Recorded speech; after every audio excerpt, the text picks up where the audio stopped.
السلام علیکم ورحمۃ اللہ وبرکاتہ۔ دوستو، اس تحریر کو لازمی پڑھیں اور آواز بھی اٹھائیں۔ یاد رہے، حضرت صالح علیہ السلام کی اونٹنی کے قاتل صرف چند لوگ تھے، لیکن گناہ پر خاموش رہنے کی وجہ سے عذاب پوری قوم پر آیا۔ آپ ایک باحجاب پردہ دار خاتون ہیں، سفر میں ہیں یا ضرورتاً کسی پبلک مقام، کسی ہوٹل یا مسافر خانے میں واش روم میں ہیں، اور وہاں کوئی مرد زنانہ کپڑے پہنے، میک اپ زدہ چہرے لیے داخل ہوتا ہے، کیونکہ قانوناً وہ عورت بن چکا ہے۔ آپ کا کیا رد عمل ہوگا؟ سوچ لیں، وقت آ چکا ہے۔ آپ مرد ہیں، آپ کی بین اسلامی جمہوریہ پاکستان کے قانون ٹرانسجنڈر ایکٹ کے تحت مرد میں کنورٹ ہو چکی ہے۔ وہ آپ کی وراثت میں آپ کے برابر حصے دار ہیں۔ کیا آپ تیار ہیں؟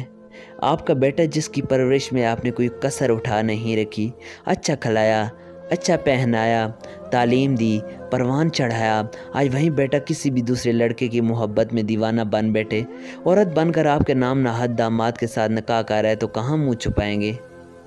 یا آپ کی بیٹی کسی بھی ہوٹل، کسی پارک، کسی چوراہے میں لڑکوں کے ساتھ گھومتی پھرے کہ اسے مردانگی کا سرٹیفکیٹ مل چکا ہے؟ دنیا کا کون سا کونا ہے جہاں جا کے مریں گے؟ اے پاکستان میں بستے کالے انگریزوں، خدا را کچھ ہوش کے ناخن لو، بہت ظلم سے لیے ہم نے آزادی کے کند خنجر سے، کب تک ہماری مردہ روح پہ نشتر لگاتے رہو گے؟ ابھی تو ہم سیلاب کی تباہ کاریوں سے بھی نہیں نمٹ پائے، اور پھر سے اللہ کے عذاب کو دعوت دے رہے ہیں۔ اللہ کے عذاب کو للکارنے والوں سنو، کہہ رہے اللہ برسنے کو ہیں، بس کچھ دیر۔ یا اللہ، میں اس غلیظ ترین ٹرانسجنڈر ایکٹ کا بائیکاٹ کرتا ہوں، آپ میرے گواہ ہیں۔